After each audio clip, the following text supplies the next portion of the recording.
My name is Olive Birungi Lumonya. I'm the chairperson of the UWESO board. There are so many things when we talk about UWESO at 40, there's a lot that we can look up. One of them is legacy.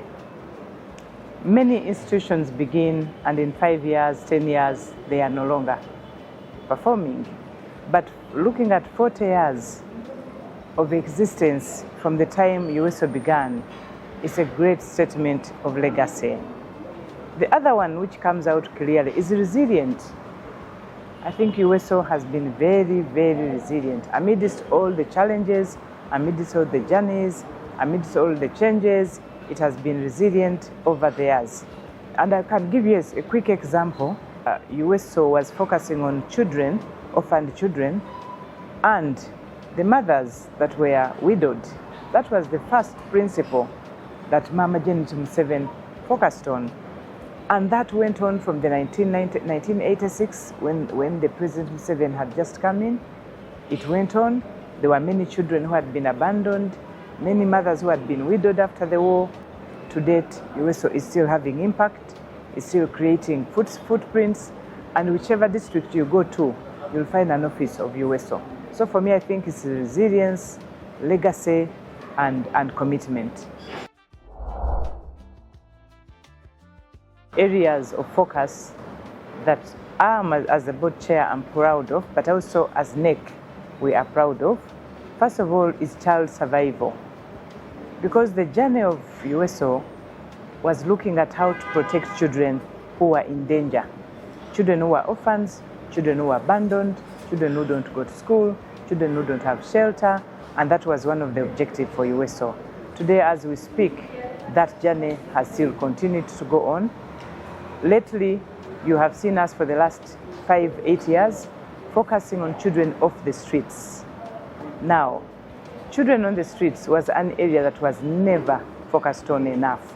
And when we saw these children on the streets, we all wondered where these children were coming from. Because all the NGOs, all the other institutions, we are focusing only on orphaned children, but without focusing on the streets. So as we speak today, the streets of Kampala have improved. The children that we have picked from the streets, we have rehabilitated them, given them some skills, and we've been able to send them back home in Karamoja. I must say that even when we take them back, we still have some other young ones coming on the street. So for me, that's the first legacy that I'm proud of, that we have continued to provide what we need to provide in order to guarantee or warranty children's survival in this country. The other one is economic empowerment. Because when we look at the strategic direction of UWESO, what are the main pillars that we look at? We look at child survival, but we look at economic empowerment. Why? Because if you don't empower economically the communities that look after these children, the survival will not be guaranteed. So part of the program, which we've done very well, we just ended one in Mbale, is to come up with strategies of how to build economic empowerment in the communities. Here we have the Village Saving and Loans Association groups that are almost found in every district where UWESO is. These groups have helped the families to be able to lend, to borrow, to be able to take children to school, to be able to address issues of children like medical care, and also to be able to provide them with shelter. So it's very clear that when a family is empowered, it reduces separation of family, it reduces children from running to the streets, and also it creates harmony in a family and reduces violence in families. Water, health and sanitation is one area that we have also focused on. When we put together our proposals to donors, we've been able to get so many donors that have come up to work with us, and some of the areas we've had is how do we provide water in the communities where we are, how do we ensure that there is health in the communities that we are supporting. The other one, which I can say, is fighting child labor. We all know that child labor is one of those ugly things that we have hated, that all the NGOs, all the individuals, us as families, we hate child labor. So what we've done as UWESO is to be able to come in and fight the child labor. And we fought that child labor by going out and removing children off the street. I must say since 2013 to date, we've been able to look at about 110,000 children who we have protected and been able to remove from child labor and been able to give them opportunities to be able to start a life, to be able to go to school. To date, there are a number of schools where we place the children that we get from the streets, and they are right now going to school according to the levels in which they came from. We have the kinder care children, we have those in primary, we have those in secondary. Child labor is one of the things that have been used to promote children on the streets, because there are people bringing children on the streets to make money. So there's a lot, I must say, that we have been able to achieve as UWESO. I can add that the UN recognized UWESO, and we were recognized for the impact we've been able to create in this country. We're able to submit and show evidence that these are the numbers of children we've looked after. These are the strategies that we set out to be, and we're recognized by the UN. So for me, as a board chair, I'm very proud of that somebody else can acknowledge, can recognize and appreciate what we have done as UWESO. A lot has changed. We cannot do what we used to do the way we used to do it and survive. So we moved away from that into diversified programming. Diversified programming has enabled us to actually shift away from relief aid. Because I think at one time everybody knew UWESO to provide relief aid. If my child doesn't go to school, go to UWESO. If I don't have food, go to UWESO. I don't have shelter, go to UWESO. Relief aid is not sustainable. So what we did in the programming, we've been able to bring on so many other aspects through the different NGOs, through government of Uganda. We've been able to come up with programs that are holistic.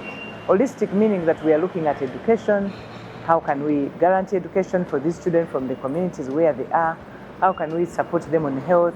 How can we support them on shelter?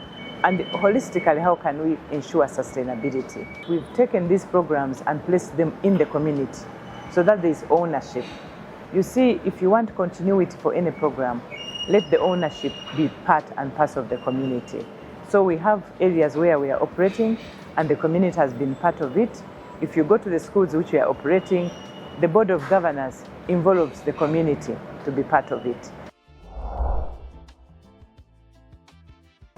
There's no way UWESO, after the many years, 40 years as we speak, would have survived and exited to date. But I must say we've gone in deliberately to create strategic partners. We've had the USAID, which supported us a long time. We had the UN Habitat, we have the UNICEF, we've had government of Uganda. As in the NGO sector, we have had SOS Children's Villages Uganda, we have had CARE International. So we've created a lot of partners that have come in to work with us. But at the same time, we've said we don't have to focus only on partners and progress. We need to go out and carry out what we call the fundraising strategies for the corporate world. So we've fundraised resources from the corporate partners. We've also raised resources from individual members in society who have come in to support the children in the program that we run. We've also focused on evidence-based adaptation, that whatever you do, there's evidence. Because when you go in to ask for money and you say, I need you to come and support, the donor today or the corporate world today will require you to provide evidence. So we've done a lot of changes that we believe can help UWESO to be sustained from today for another 40 years. What the public should expect. First of all, we will remain resilient. That I can assure you. UWESO will remain resilient. UWESO will continue offering the services that we have been given. The only difference is that we'll grow bigger and better from where we are. Because if we look at the population growth today, the number of youths have increased. The number of children who need care have also increased. That means the work for UWESO is going to increase. All we need to do as UWESO is to keep re-evaluating, reviewing our strategic direction and going into areas that we think can have greater impact. So I can assure you that our vision will continue to progress and move it to the next level. The other one is also to confirm that the brand of UWESO will continue to grow. This brand of UWESO, as we speak about it, the origin is the First Lady, Mama Janet Kataha Museveni. She started UWESO with passion, with a small group of ladies under a small tree. And 40 years down the road, these ladies who started under a small tree have brought us to where we are. that means there's no reason why we can't have another 40 years that are even much better than what we are today. So I want to guarantee that the brand of UWESO will remain, the brand of UWESO will grow stronger. The strategies we've taken on, we are looking at constructing a hospital, we are looking at constructing schools. We've got partners like Tororo Cement that have come in big, and they've already supported us in building a new dormitory and other kitchen and other provisions in Masulita. That means we can take in more children that we can support. We've gone in other partners that have agreed to support on vocational skilling, so that when children come in, they go to school, they are trained, and they can be employed. So in the next 40 years above, we'll be seeing children who went through UWESO growing big and maybe in decision-making places, because we need them in decision-making places so that they are able to understand and they are able to be supported to support UWESO to grow. The one word I can say to partners is that if the first 40 years of UWESO we are focused on saving children, the next 40 years will actually be unleashing the potential of children. So for me, that's how I look at it. So the change of strategy, the change of direction will continue, because you cannot remain static in today's world. We need to be innovative, we need to be creative, we need to come up with new ideas that fit within the society today, but that will protect this organization in the next 40 years to come. I want to appreciate the partners that have walked this journey with us, the corporate sponsors that have walked this journey with us, the individuals that have been part and parcel of this journey, because there are many. Through the three, we've been able to raise funds that have supported UWESO. I also want to thank the government of Uganda through the Ministry of Gender. In the last 2-3 years, much of the funding that we are using now to support the children off the street, the feeding, the accommodation, the medical, the teachers, trying to even plans on how we send them back to Karamoja. These are funds that have come in from the government of Uganda, and we want to appreciate you for that. Finally, I have to thank the First Lady, Mama Janet Kataha Museveni, the founder of UWESO, and the other ladies, the founder members that she started UWESO with. You're a great pillar. Your thought, your dream is reality. And we want to guarantee you that, God willing, this journey is going to continue. I want to thank the family, the children of Mama Janet Kataha Museveni, and the president. We already have Natasha. She's been part, and Karujire Edwin. They've been part and parcel of the journey of UWESO. So we know that where we are moving, the family is going to be part and parcel of ensuring that this journey of UWESO continues to grow and grow even beyond us.